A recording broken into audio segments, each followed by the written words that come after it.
नमस्ते, प्रणाम। आप लोग सुनिए, बहुत सुंदर झूमर गीत है। कैसा लगता है कमेंट में आप लोग ज़रूर बताइएगा।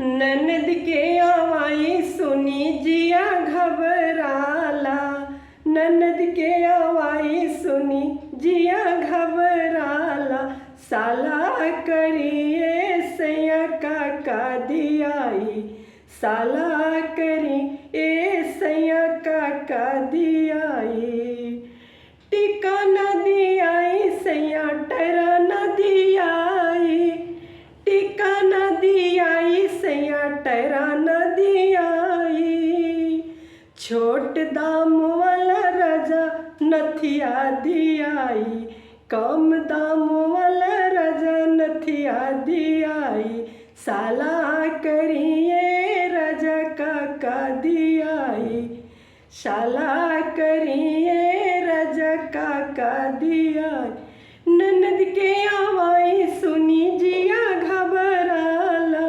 ननद के आवाई सुनी जिया घबराला, साला करिए सैया का दियाई। धन्यवाद दोस्तों।